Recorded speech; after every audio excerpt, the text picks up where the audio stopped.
reka nshimire Imana yoyo yagize umusiramu nongera ashimira mwari bavuye atubwiye ati ijoro ry'abayisilamu hazoba hari imbwa ari mbwebwe sikavuze yego kandi n'ibikoko yego si sawa Yesu wamwitamo n'intama yande n'umwagazi w'iki w'intama intama ibahe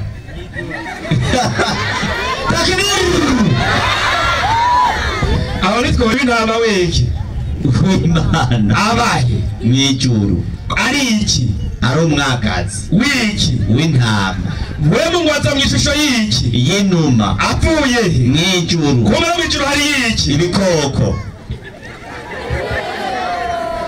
ikibazo aho kiri ni ku mwarimu avuye hano niwe atazi ibyo avuga ahereje ku kantu mwarimu ngo abayisilamu dufise ikimenyetso mu ruhanga erega nticahereye ku bayisilamu cahereye muri bibiliya ivyahishuriwe Yohana 7:3 ndakwega ikibazo gifise mwarimu avuye inyandiko igira iti wiki ati ntimugire icyo mugira isi ngo ntihagire icyo mugira isi canke ikiyaga canke ibiti tutaradoma ikimenyetso mu ruhanga Imana ati tutaradoma ikimenyetso mu ruhanga rw'abagurano b'Imana none turira umusaya niwihangana turabagurano b'Imana Allahu akbar turabagurano b'Imana kubera gusenga cyane tugira akamenyetso mu ruhanga none turekenyera umusaya ihangane Moses ego vrema iyi ni bonus Imana twihera abagurano bayo none bicitse bifu ngorane acaraza mwarimu aja muri Zaburi ngo muri Zaburi bagiye gukosora ngo bariko baravuga ngo nabariko barishimira amatungo yo mw'isi ni 9:7 Zaburi acahera 6 heraho 6 wumve abishimira ubutunzi bwo mw'isi abishimira ubutunzi bwabo bakirata ibihinda vyabo yego vyabo batunzi neza cyane nta numwe ashobora gucungura mugenzi we na gatoya abo ngo bafise amatungo ngo nta numwe ashobora gucungura mugenzi we na gatoya acavuga ati uvuze abantu ntiwatahuye ibyo wavuze nta muntu acungura uyundi na Bibiliya ntivyemera ntuzusubire no kurogota Ezekiel 18:20 Ezekiel 18:20 inyandiko iramubwira akantu yari bwakumve ugasome kaja mu mutwe ukaboroki ego vrema hagira ati umuntu akora icyaha ni wazopfa abona ngo Yesu yagize gute ngo yarabapfiriye ubu muragara mugasambana ngo Yesu apfe Yesu acakwara umugeni uryo umunyenga Yesu ababare Yesu acakwara sida so munyandiko umuntu akora icyaha ni wazopfa umwana nazoza ibigabitanyo vyase ariko muri n'abantu babi mugahitana uruyoyo kivuga ngo kwavyukanye icyaha cy'inyanduruko Imana yawe byakuta kutara kwiza ubwenge nase nazoza ibigabitanyo vy'umwana wiwe nase nashobora kuzira ibigabitanyo vy'umwana wiwe ubugororotsi bw'umugororotsi twebwe abayisilamu turemera ko Yesu yari ubugororotsi bw'umugororotsi azogira gute azobuharugwako ibyaha by'umunyabyaha ibyaha bya Mozesi azobiharugwako nta Yesu nambaraho wizigiriye 0 bya byizigiro byawe futi acaja mu bikorino ba mbere 15:20 bagiye gukosora nyarutse 15:20 bagiye gukosora iti ndashaka no byubwenge mutega amatwi nyandiko mwarimu yavuze ati abasinziriye muri Kristo barayogeye wacha avuga ati nukubera iki so nyandiko agira ati ego ariko noneho Kristo yarazutse mu bapfuye hemwe umurebe ngo ariko noneho wumva ari ariko arakurindemesho ariko noneho ngo Kristo yarazutse reka nibaretse wongere karabivuga ibi byizigiro mufise nivyo canke mwarayopye abonyera 15:1 bene data ndabamenyesha ubutumwa bwiza ubwo nababariye namwe mukabwakira kandi mugakizwa nabwo bashanga baradumena abatumura bakizwa sabanye asangwa mukibufasha nkuko nabubabwiye ubwo butumwa yabahaye ngo yapfire ibyaha byanyu ngo asangwa mukibifashe nkuko yababwiye shit muba mwizereye ubusa mwizereye ubusa nta byizigiro mufise umuvyaje kubahenda kuko nabanje kubashikiriza ico nanjye nahawe nabaye bihawe uko nyine ari kinyoma yuko Kristo yapfiriye ibyaha byanyu namwe muri gusa ngo Yesu ngo yarampfiri ibaze nk'umuntu ari ngaha muri 2024 Yesu yibereye hehe mwijuru afise ivyizigiro vy'ikiyoma ngo Yesu ngo yaramupfiri wagupfira utaranavuka inariraye wacumuye yibereye mwijuru wagupfiriye muhuriye kweli ivyo vyizigiro vyose ngo n'upagani twitangira maraha niko bimeze kweli sasa mwarimu naam reka twitangira maraha kweli igituma twavuze yuko mwijuru imiryango yugaye ku miryango y'Abisirayeli 10 n'ingahe n'ibiri tubabwira tuti umuntu yizeye Yesu yizereye ubusa bw'umururu ndi kuko yateguye ibyicaro 10 na bingahe na bibiri sasa ikibazo abasigaye nabo bitoka bigenda gute ko za ntebe 12 Yesu yavuga zizoba zuzuye zaba yatumweko Korani 3:1 Korani 3:31 neza cyane bigira iti tuguti mwaba koko mukunda Allah nimba abantu by'ukuri mukunda Imana mukeneye kuzora ku bwami bw'ijuru nimumurikire jewe Muhammad atubwira ati nimumurikire jewe Muhammad maze Allah Imana rugira byose agaca bakunda umaze gukurikira intumwa y'Imana Muhammad Imana rugira byose ikigukunda kandi azobabarira ibyaha byanyu Imana igakikubarira ibyaha byanyu kubera iki mwarimu ibi ni cyane cyane ni Korani nasi hatukugutuma ntabwo twagutumye hatukuleta ntabwo twakuzanye inaworema ko bari mu titwakurungitse ku bantu bo kwisi yose Yesu nawe ngo ni nyumba 12 Yesu ni nyumba 12 imiryango 12 y'Abisirayeli duhanga maraha Muhammad nawe ngo kwisi yose wagazayo nyarutsa sisi witi koroka beneye tuzoca tubwirwa natwe bw'Abayisilamu muri Korani 3:3 nimwigaye kuri Allah yemwe mwamaze kuba Abayisilamu ukwigaya kukuri ati nimwigaye kuba Imana yanyu ukwigaya kukuri nta muntu agupfira hari aho umuremyi wanyu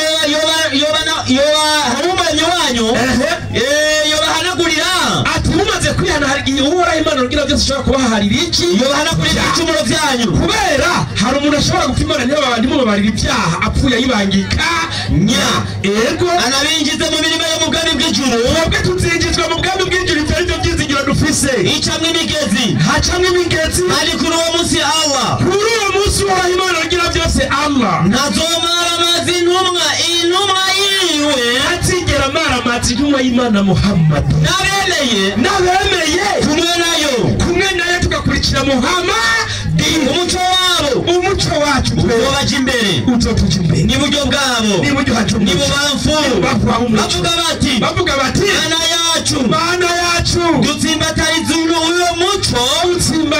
uwo muco wacu unatugirira ikigongwe kuko mu by'ukuri ni wowe mushobora byose nuko bimeze twigire mu ijuru namwe murindagire muja muri gihono kuko nta byizigiro mugira erega mwarimu nagiye numva mvuze ngo baba Yesu ngo bazomutegera mu bicu abibyizigiro byabo bazosanganira Yesu hehe mu bicu Matayo 5:13 naam inyandiko irababwira gwiki akana ko mukumvirize inyandiko irababwira iti muri umunyu w'isi mw'abakristo umwe ntagira umurindiriye muri umunyu w'isi mwebwe muri bitarizo by'inosi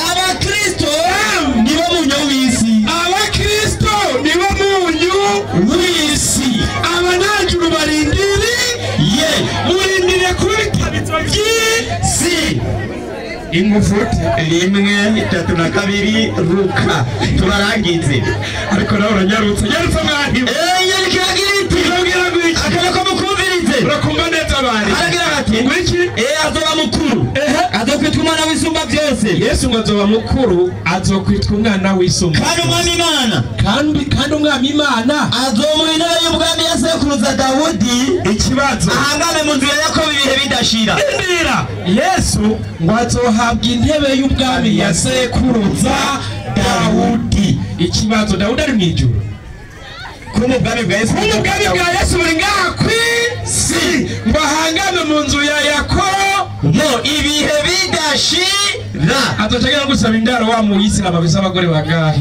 bane wacatsimatira ku ntebe mu nzu yo kwande kwa Yakobo kumbe nta juru Yesu azoba ari mo kuko muzomutegerera mu bicubaje ngaha kwisi abayisilamu bagakidugira mu iparadizo moze kakuiki takbir Allahu akbar.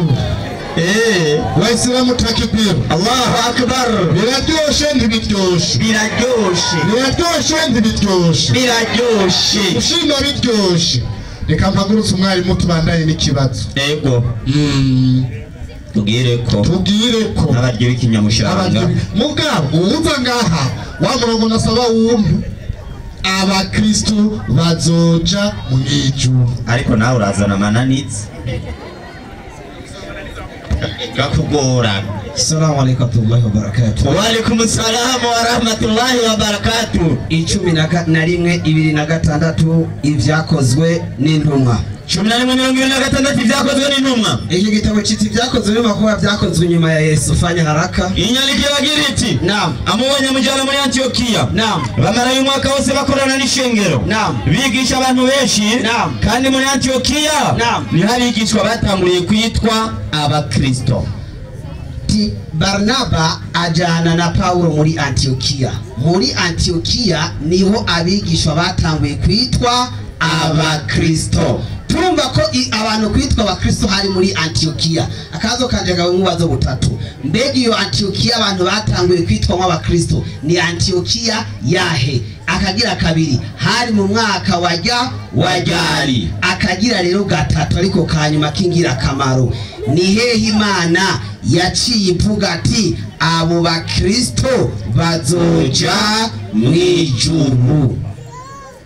Rimwe munota jaheze ndacane mu munyagamota yanje 1:32 Luka. Ikibazo nazi bacumvise shimangire hajyanye no mwarimu wanje avuga. Ego vraiment abantu bavuze ko bayisama bazoja mu ijuru n'abagore bavuze ivyo bazoja aho bazoryama ingene bizaye ariko kananirwa no gutanga n'umurongo uvuga ati tuzoba turi gusa tuzoba twambaye tuzoja cyane tuzoja. Fanya haraka musomaji. Inyandiko igira iti naam azoba mukuru azokwitwa umwana w'isumba vyose naam kandi umwami Imana naam azomuha intebe y'ubwami ya sekuruza Dawudi. tuza Imana ituma umumarayika mu kwezi kwa gatatu wagenda ku nkumi yitwa Mariya imubwira ati ugiye kuzobyara umwana w'umuhungu wazoba mukuru ngo Imana izomuha intebe ya sekuruza wiwe Dawudi. Mbega intebe ya sekuruza Dawudi umumarayika yemereye Yesu yaba mu ijuru yaba kwisi. Acabana yamubwira tuti ahangame mu nzu ya Yakobo ibihe bidashira. Yesu ngo azoba umutware mu nzu ya Yakobo ibihe bidashira.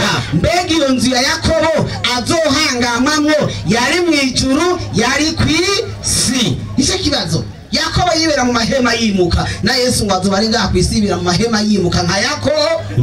Nico gituma na Yesu aje ngaha kwisi ngo atanze yigeze yubaka kuko umarayika yamubwiye ngo uzomera nka Yakobo uzokwibera mu ihema nk'umwungere. Kibazo canje bacumvise azaragenda na burende. Assalamu alaikum warahmatullahi wabarakatuh. Wa alaikum assalam warahmatullahi wabarakatuh. Uyu mwebwe tirinyo taniyo mikoro zana tumuzana wasaga papuro vyandikeko abakristo bazoja mu ijuru. Ubone kwaje bitabo ngo yange ibyo bavuze sivyo. Ndazi kuri YouTube bazogukurikirana. Minye kiti tora mikoro wa muhungu.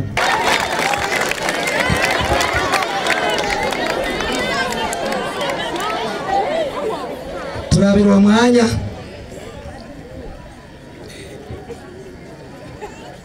Yesu nashimwe cyane. Ikigushima ko cyaheze n'ikibazo yabaje kibaje inyuma y'icigwa ariko namwishura. Yego. Icigwa kiravuga ngo nibihe vyizigiro vy'abayisilamu nyuma y'urupfu. Iyo udakubaza wabaza ku bayisilamu ariko baje kuba Kristo. Kubera ko ariyo wagiye twebwe unyegeje mu mubiri dukubita inzoka igiye mu mubiri dukubitana no mu bindi kandi gakuga kubitirayo. Yesu nashimwe cyane. Ariko ko nari ndamuzi sinari dukoresha kuba dushaka nyuma y'icigwa nari nakuze nk'umwigisha aho ugeze ngana gusanga iyo nyene kuko agiye kuba ngo mbega Antiokia ni hehe sico cigwa ariko ndaza kukwishura nyine ndakwishura ahubwo uza kubaza mbega muri Antiokia bage abantu bagiye ba Paulo bari barungitswe nande twitwa ko ari Imana yari yarabwiye ngo bitwa abakristo genda ngatora Korani 36 umurongo wa 13 muri Antiokia bari batumwe nande Korani 36 yego 13 barwani 36 13 aravuga ngo havuga ngo iki na wapigie mfano wakazi wa mji walipo wafikia waliotumwa. Muhammad alikabwirwa ngo Muhammad genda babwira karoro k'igisagara hagiye abantu twarungitseyo manuka tulipo watumia wawili ngo ngambe twarungitseyo babiri wakawakanusha barabanka basi nuko rero tukawazidishia nguvu kwa mwingine watatu tuongera undagira gatatu wakasema bavuga ngo iki hakika sisi tumetumwa kwenu. Bandukezaho turumvise Allah abwira Muhammad igisagara yarungize nk'aba intumwa zingahe zibiri barazihakana bongera kwiya gatatu barayihakana mbega ico gisagara ni ikihe genda Musa ho nyene Musa aravuga ngo iki baadhi ya wafasiri wanasema abasobanuzi ba Qur'ani bavuga ngo ico gisagara mji huo ico gisagara Allah yarungize intumwa zibiri ni ikihe ni Antiokia barungitse mo nande Papa Paulo nuko Paulo niba yagiye yarungitswe nande na Allah niba yagiye kuvuga amajambo yande na Allah hanyuma baca bitwa abakristo baca bayigisha bayitumwe n'Imana na Allah. Haleluya Amen. Yesu nashimwe cyane acaragaruka ivyo ngira ngo yaravyumvise ngo mugabo rero ngo niye muzoca mwijuru abakristo urabazi imprimento cyambere cya Yohana 1:1 zani vyanditswe havuga ngo iki Chete cha mbere cha Yohana 1:1 havuga ngo iki rimwe haravuga ngo havuga ngo iki cha Yohana 1 zani vyanditswe rimwe haravuga ngo iki Mkristo akandani ya Mungu umukristo yibera ndani muuma umukristo ba muuma na Mungu ndani ya Mkristo imani ba mumukristo umani ba mumukristo ndanya Mkristo amezaliwa na Mungu umukristo yabyawe n'Imana umukristo yibyariwe n'Imana ndanya umukristo atoka kwa Mungu yavuye ku Mana umukristo yavuye ku Mana umukristo amjua Mungu umurongo w'amashaka wawumvise udoze urahagana ngakandi uri mwenyekiti tuzogukosora. Haleluya Yesu ashimwe cyane amen Yesu nashimwe hanyuma je ngaha yagarutse muri Luka ukabugomba kwigisha Yesu ko umwana w'Imana ingoma ya Yakobo garuka mu kigo zani kigwa tukwigisha ikigwa kivuga ngo nibihe byizigiro by'abayisilamu nyuma y'urupfu nico kigwa kiri ngaha mugo kubera ko wagiye kwa Yesu ukamukora kutamuzi reka ndakwigisha mbere ko ndubigisha wawe yavuga ngo azohabwiye ngo ubwami azokwitwa umwana w'isumba byo umwana w'isumba byo azohabwiye intebe ya Dawidi ikibazo nagusiga ngaha ko azokwitwa umwana w'isumba byose Dawidi ni wisumba byose kuri bo ngira ngo kuri mwebwe Dawidi ni wisumba byose. Haleluya amen reka nibananize reka nigishirize tuke ibyo ariko ataba umwanya hanyuma acaragaruka ngo abakristo ngo bazoja mu bicu Allah aba mu bicu nyene hajya nyene mu bicu Qur'ani 2:210 zani vyanditswe aho ni yarahatse zani vyanditswe kabiri ego kabiri 210 havuga ngo iki haravuga ngo iki 210 zani vyanditswe haravuga ngo iki kama kuna jengine wanangojea ili kufikia adhabu ya Mwenyezi Mungu katika Biblia ya mawingu. Ngombega ni kindi kintu murindiriye turete ibihano by'Imana yibereye mu bicu bandanya na kufikia malaika hanyuma akabashikwa n'abamarayika alishe mara moja hilo jambo narogeza ngakwirwa tumwanya tuzazima nabo ngibahe ndodana na bicu Imana izozana niki Imana yanyizozana n'ibicu nawe uri kurahakana ariko ndamukosore uyu mwigisha avuye ngaha Yasmin 36 umurongo w'8 iyo badukamya sababu nuzuru aya icyatumya murongo ubaho nikihe bazomwa biga murongo ushigenda kuri gatanga mwigisha igisumuja murongo waraje saba Kristo bavugwa hariko bavugwa rwa Muhammad zani vyanditswe aho nyene mirongo 66 umurongo w'8 ku murongo w'8 haravuga ngo Korani numva gusa mutazi icyo uwo murongo wabayeho. Mliamini. Tubuni kwa Mwenyezi Mungu toba ile ya kweli. Huenda Mola wenu akakufutieni maovu yenu ya kukuingizeni katika pepo. Banzugezaho Korani yavuze ngo mwebwe nimwihane ibyaha byanyu ko Imana yababarira ariko hajya bahara ariko barabwirwa. Ikigaba cya 36 niyo bita iyo sura uhere ku murongo wa mbere ikiravuga igihe Muhammad yamaze gufatwa n'umugore wa Aisha ariko arakora icane niwe ndavuga. Aisha amaze kumufata abibwira mukeba we Zainabu abanyana uko ari babiri Imana cyabwira ngo nimutihana Muhammad aho bazobabarigwa. Wibaza ko niko ndabesha genda kuri 5 aho nyene 5 haravuga ngo havuga iki mtume akakupeni talaka ati Muhammad ni abukabirukanye n'abagore babiri Mola wake atampa badala yenu wake wengine walio bora kuliko nyinyi. Ati Muhammad ni abahitana kama abagore babiri Imana izomuha abandi bagore beza gusumba mwebwe. Uwo n'umurongo wa 5 wa 3 uraza uw'indwi uraza n'umunani uraza hajya nibo yari karabwirwa. Ugiye ku murongo wa mbere Muhammad abwira Muhammad kubera iki uharamisha Imana yaziruye kugira unezereza abagore bawe. Ikigabane cy'abagore ba Muhammad babiri biwe. Haleluya. Amen. Haleluya. Historia mutazi na historia ya Qur'an. Asiga muri tumwe. Acha ravuga ngo bade umwe kwikimenyetso mu ruhanga. Siko yavuze. Bade mu kimenyetso mu ruhanga. Moji kuraye kwa tutecho milonde iyo ni nkovu. Mbega ikimenyetso cyo muhara kigomba gute. Efeso 4:3. Efeso 4. Umwanya warangiye bantu bageza bakango bazukambikira. Kandi baze baraguma mu kigwa kabisa. Mutema baraguma mu kigwa mutubaze mu kigwa. Haleluya. Jeni baza ko botubwira ati byagenze neza twibera abakristo.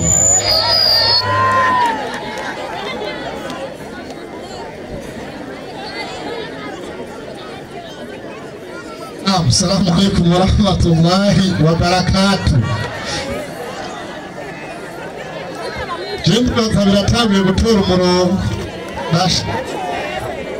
Biratanguye gutora. Biko biratora umurongo ariko arataho. Kumva ko wabyawe n'Imana bice bivuga yuko uzoja mwijuru. None Imana iravyara. Guteka mitwe. Imana igenda mu maternité. Iyo Imana igenda mu maternité kavyara. Iyo je sinoyisenga. Imana irabe mapasi. Muyo hurirayo n'umugore wanje. Naam, salamu alaykum wa barakatuh. Wa alaykum assalam wa rahmatullahi wa barakatuh. Eka mbanze kwanza ndamushimire tuti ndamwemera ko ari umwarimu. Akwanza aranyemera ko ndi mwarimu. Ubakuheza kiwe kwako. Acavuga tuti sinarinzi ko yobaza ikibazo kiri nyuma y'imada. Jameni jewe nabajije ikibazo nisunze umwarimu we yagumye ahagarara ngaha. Avuga ati twebwe abakristo. Wowe watanze ibyizigiro by'abakristo. Jameni umurongo jewe nazanye wafatiye ku bakristo. Ariko candamukunda. Jameni candamukunda. Aho namukundiye naha. Kweli yashatse kwereka abakristo yuko Bibiliya itizereka. Atoronka umurongo waho Imana yatumye Paulo na Barnaba. Acavuga tuti igitabo jewe nemera ko amajambo kivuga y'ukuri ni Qur'ani. Qur'ani 3:6-13 niyo havuga intumwa Imana yatumye muri Antiokiya.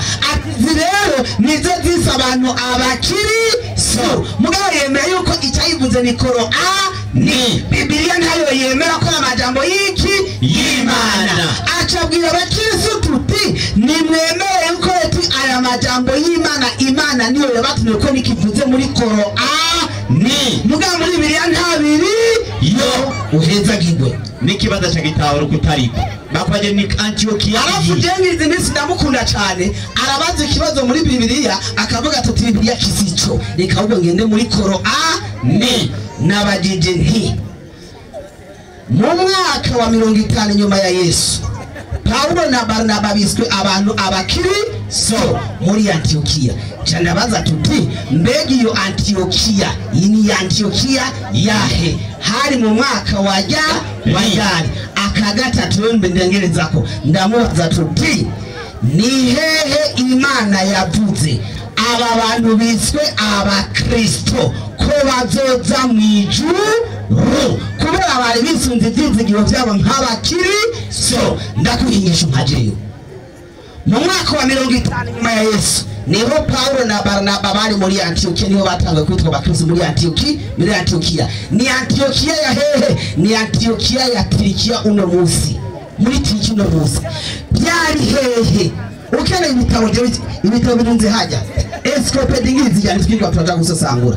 Inyishu niyi ni hehe rero? Imana ndasubiramo, ni hehe muri Biblia? Imana yavuze iti abakristo bazoja mw'ijuru. Tambeni hariho ntaho, ariko twe twasomye muri Korani ahantu Imana ivuga ko abayisilamu bazoja hehe? Mw'ijuru. N'abagore bacu hehe? Mw'ijuru. Twasomye ko abayisilamu tuzoja hehe? Mw'ijuru. Murabazwa muti muzoja abayisilamu bishuye wapi? Muzoba mwambaye bishuye wapi? Acarangiriza kuri ayo mu surati Taharimu aya 6 aya 9 ngo iyo sura ngo ariko avuga ngo ari Muhammad ngo ni umusiguzi wa Qur'ani. Mubazeho nyine ayisome mu cyabiyo aya ntayazi. Ya ayyuhalladhina amanu tubu ila Allah tawbatan nasuha. Ya ayyuhalladhina amanu, iyi ayitanguje ya itanguzwa bisigura iki ko bize Qur'ani. Amanu havuzwa abagore. Iyi ayikivuga iti asa rabbukum an yaghfir ankum sayi'atihim yawma la yukhzi Allahi nabiyya walladhina amanu ma'hum nuruhum yas'a bi aymanihim. Imana umunsi tazomaramaza inuma yayo Muhammadi n'abemeye hamwe na we, umuco wabo uzobarongora binjira hehe? Mw'ijuru. Iyi ni aya yatanze yuko Muhammad azokwinjira hehe? Mw'ijuru. N'abizeye Muhammad ko bazokwinjira hehe? Mw'ijuru. None namwe ibyizigiro byanyu bihagaze hehe? Abakristo. Basi turangize. Chaturangiza.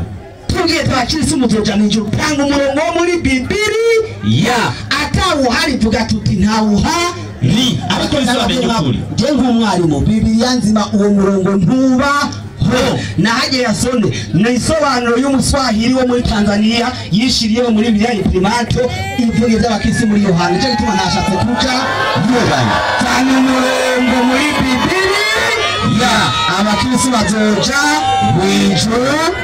Salamu alaykum wa barakatuh. Wa alaykum salam wa rahmatullahi wa barakatuh. Erega bapfa gukoma n'induru, abanyene bakoma induru. Ne Bibiliya singizi cyagaye. Bafise Bibiliya 1 2 3 4 5 bafise Bibiliya hajya 5 nyine basomera abakirisi.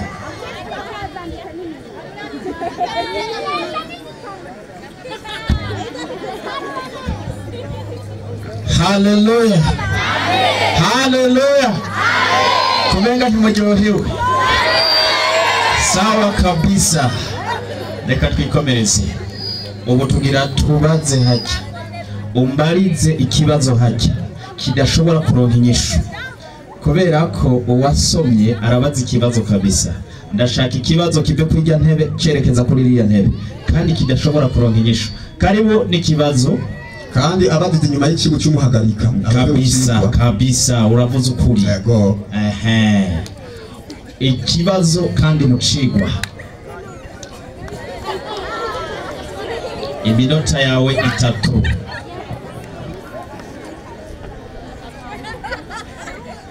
Hallelujah. Ikibazo bazana bwishura b'Filipi 3:20 vyanditswe. Abafilipi 3:20 aravuga ngo abakristo bazoja hehe? Twari wacu ni mw'ijuru. Twari wacu ni hehe? Mw'ijuru. Twari wacu ni hehe? Mw'ijuru. Reka bazoja mw'ijuru ni bande? Abaroma 8:1. Abaroma 8:1. Havuga ngo iki? Abaroma 8. Zali vyanditswe ku murongo wa mbere. Havuga ngo iki? Haravuga ngo iki? Nuko none rero abari muri Kristo Yesu nta rubanza rw'abatsinda. Abari muri Kristo Yesu nta rubanza ruzogira gute? Batsinda. Ariko turi nyuma icigwa. Reka tugaruke mu cigwa rero. bariko barahura icigwa. Reka ngaruke mu cigwa, garuka mu cigwa, reka gutarataza. Yesu ashimwe cyane. Wagera yavuze ngo ivyo bishobora barabikuye muri Korani. Wewe wabikuye muri Bibiliya mu kubaza. Wabikuye muri Bibiliya. Ariko ikibazo canje. Yesu ashimwe cyane. Uwingu hasoma wahasomye. Twatani tafsiri yanjye Mayunga paja 731 havanga mu ijuru ry'abayisilamu hazoba imbwa n'imbwebwe. Ikibazo canje sikangaha mbega ku munsi w'imperuka ahantu uzosanga hari imbwa hazoba ari mu ijuru canye muri gihonomo ngo wishure.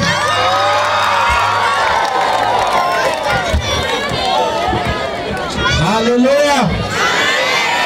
Mwenyekiti wumvise neza ikibazo ko kivuga ahantu hazoba hari rurebeya ni mwijuru canke ni nyuma yo mwijuru. Ijambo ni kwanyu. Naam, salamu alaikum wa rahmatullahi wa barakatuh. Erega nukuri kw'Imana ikigo cyabataye kuwafaza babari.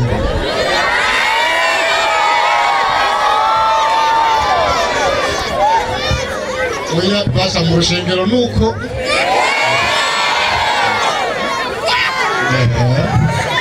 rega mwari umwana akura uko yarezwe.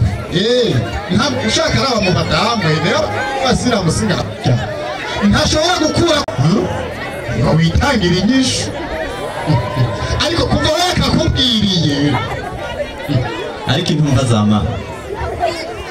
Naam. Assalamu alaikum wa rahmatullahi wa barakatuh. Wa alaikum assalam wa rahmatullahi wa barakatuh. Reka manze shimire Joshua.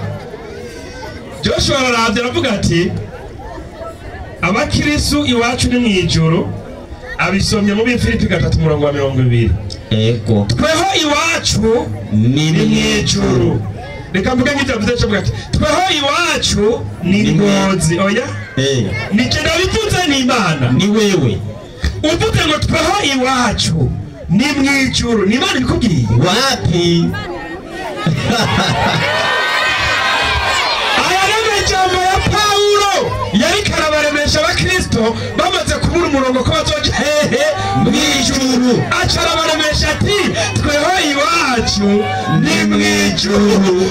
Reka nibaritse uyu muntu yabemereye ijuru ninde? Abikorino bakabiri 11:10 ngisome nyandiko 11:17 ibikorino bakabiri neza cyane. aho uravuga ati ivyo vuga jewe Paulo, ati ivyo vuga jewe Paulo simbivuga ndabitumwe n'Imana. ati iryo kete none kiyabe Filipi ko twari iwacu ni mwijuru. Ati ibyo sinabitumwe n'iki? N'Imana. Ariko yandika Imana ivuge. Ariko ndabivuga nk'ufashwe n'ibisazi. ubunyarutanya amajambo y'umusazi hano nakuziga n'umwarimu umusazi akwemera ijuru ucuza hano bivuge no mu Baroma basomye ni Paulo. Inna lillahi wa inna ilaihi raji'un. Amajambo y'umusazi ubu barindiriye ijuru ry'abasazi. Umusazi wakujyana mu ijuru. Ijuru ry'abagira ni kwa Rojandi. Uretse mutakimbere no bapfungira abasazi. Aba jenya nabereka kabanga kaba bantu. Kubera abayisilamu tumenze ko tuzoja mu ijuru. Bahora bahenda abakirisaba ngo bugi ijuru ry'abayisilamu ngo rumatako y'abakunzi. Niko bahora bahenda basi. Siko barabwira abantu none.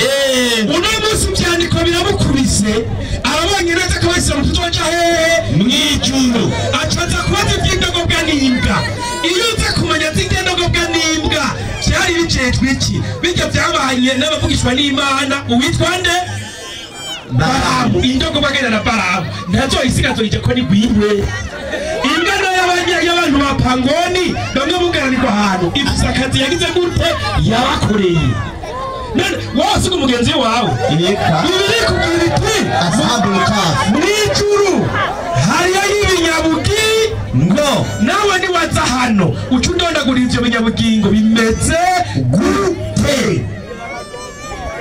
Hadithi inasema ivya irindira y'abagore mwavuze soma muri mukweli wa mbere hadisi mukure kubashije mwarabihevye ubu alijana ngwijuru tata aqdaman ari mu birenge ali umahati byaba mama pepo iko chini ya miguu ya kina mama iri musi birenge by'abavye abare kubera by'abatekurukanye baba bacabwira abakirisi ngo ngwijuru ry'abayisilamu ngo ni maguru y'abaki y'abagore akumva ko abavyeyi baba mama bananyaumpiriza matabu za uzazi na malezi ya watoto ati kubera ingene bavyara no kurera abana basi wasifikiri kuwa Mwenyezi Mungu kawasahau aba bavyeyi rero b'abayisilamu ntibagire ko Imana yabibagiye bali wanaoshaza yao nzuri bafise ibihembo bikomakomeye cyane na hii ni ahadi kwa wazazi kwa Mwenyezi Mungu kwa juu ya wazazi kina mama ati ni sezerano kuba mama b'abavyeyi mugabo cakubwira ngo ni mu matako ubu rero yaratekurutse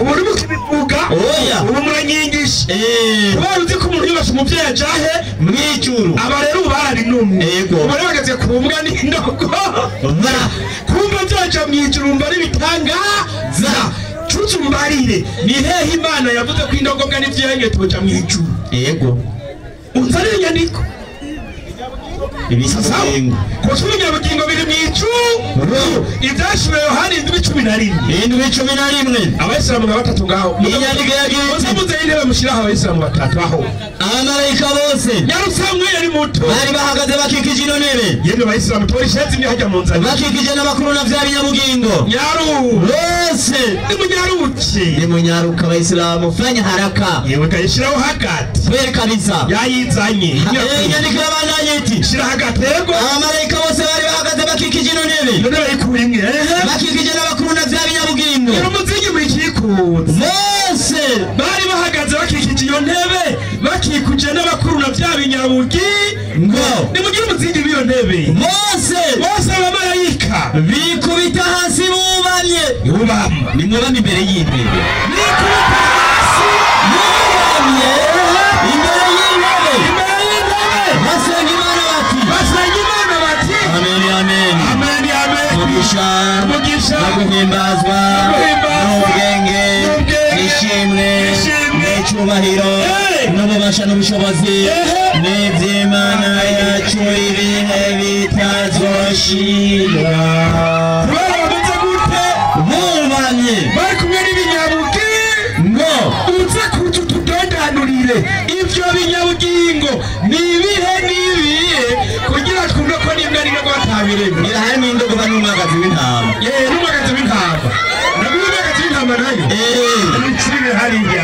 sawa kabisa Imana mushobora byose bashobozi bahezagire n'umwagazi w'intama azovyagira ku ntebe mw'ijuru navyo waruzi iryo navyo yarazi umwagazi w'intama ngo azovyagiye mu bwami bw'Imana ivyo n'ibinyabugingo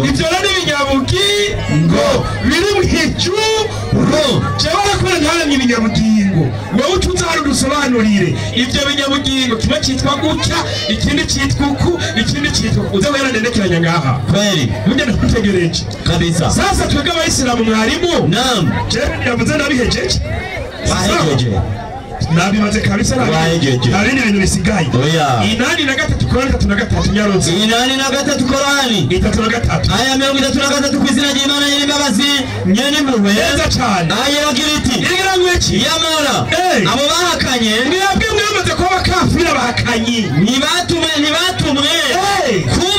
kuba abagenduzi n'abemera Imana harabandanya ariko uno munsi abemera Imana twebwe abayisilamu twamaze kwemera Imana nibo twebwe bahakanye tuzokwama tubatuna gushika ku munsi w'imperuka kuko baba bibereye ku nyegamo turakiwe ku nyegamo zo mw'ijuru ziteka Waislamu takbir tubatwenga tujoshe wari twakubwira ko kurazimiza abantu gahari twenge ugira uje mu muriro wa gihono twiyegamiriye ku nyegamo ziteka nibyo muzofungura n'amahwa n'amashira nakugira imbabazi salamu alaykum wa alaykum salam wa rahmatullahi wa barakatuh wa alaykum salam wa rahmatullahi wa barakatuh burya iyo ubajije ikibazo hari aho kikugarukako turahejeje